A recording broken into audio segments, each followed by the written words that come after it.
Alright, this is my book club. Of course, the camera woman is trying to get herself into the pan. Alright, here we go. So, I'm going to start off my speech. As you guys probably know, I'm enrolled at Iowa State University as an animal science major. And that means not only do I learn a lot about the different animal industries out there, a lot of the things that go into it. One of the things I got to see was the swine farm that they have, and it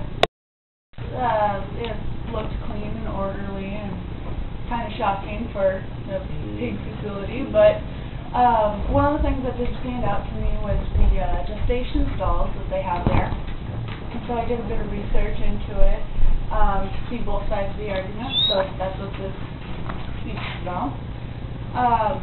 Gestation stalls are typically used to increase certain health factors in pregnant sows and to make sure that their pregnancies go smoothly. On the other hand, the pigs suffer extreme boredom and can't lie down comfortably in their stalls. So there's a bit of a trade-off there. Overall, it's unethical because it's a psychological suffering that they go through, and that the suffering that they do endure is not natural, not something that would happen to them in the wild. So there are many arguments for gestation stalls, so let's just start with the definition of one. According to Alan Kelly, who I can't say the last name of, it's defined as individual housing for a sow during her time of pregnancy. They allow for individual care of each pig. According to the We Care initiative, pregnant sows require certain special diets and need to be monitored regularly to make sure that everything's going well. The stalls reduce interaction between aggressive and passive sows because pigs have a tendency to form hierarchical social orders. So the more aggressive sows will get more food, and the less aggressive sows will not get fed as much, which causes issues.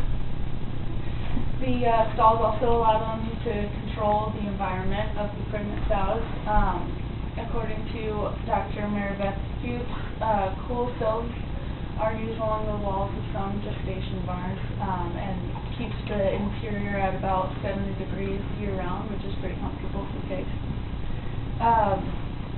And according to fmy.org, gestation stalls also increase worker safety, so when they're dealing with the pigs, they're less likely to become injured because they're kept in those stalls all the time. However, all the benefits in mind, let's look at some of the actual dimensions of these stalls. According to the Humane Society, they're roughly 2 feet wide, which doesn't give the pig enough room to even turn around.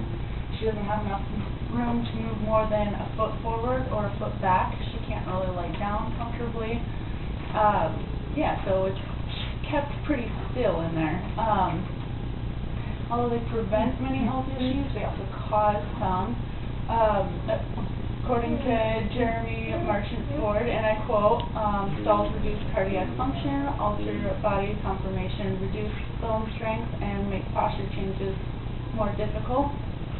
They often have slated flooring, which is not normal for their feet, and so it causes joint damage and foot injuries and sometimes even lameness. They can't walk right.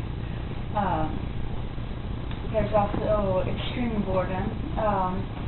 According to Farm Sanctuary, and I quote again, the intense boredom and frustration pigs suffer in gestation crates have been blamed by researchers for abnormal neurotic behaviors confined pigs sometimes exhibit, like repetitively biting at the bars of the gestation crate or chewing with an empty mouth, and those behaviors can lead to additional suffering by causing sores and mouth damage.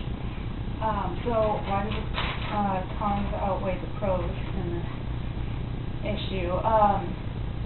Each stall may provide for individual care, but the pigs live pretty dull lives, and they go through these for like their entire life. They're impregnated over and over again, so it's not like they just stay in there one time, it's multiple times up until they're sent to slaughter.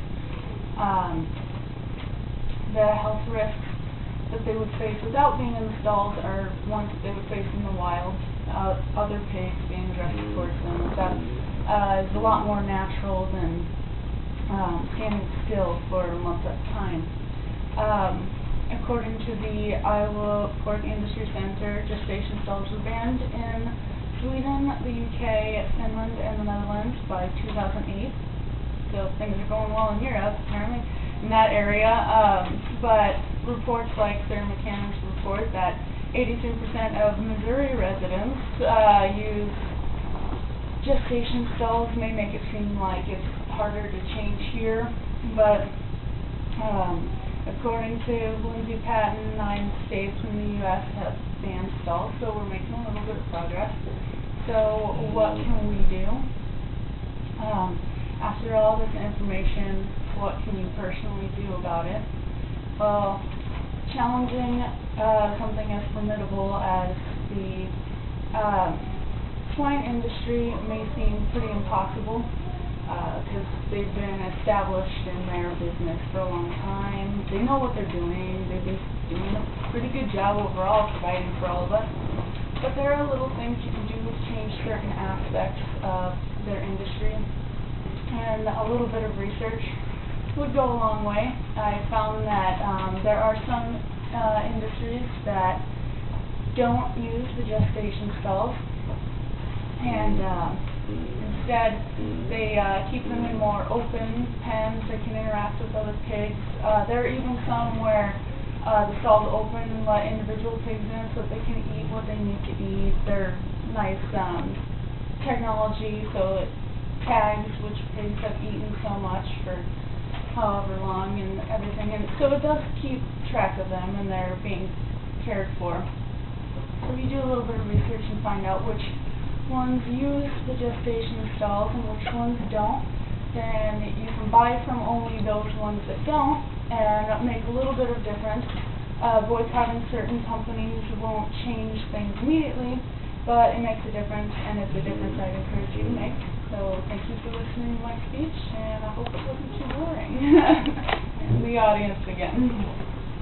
Everybody's still here.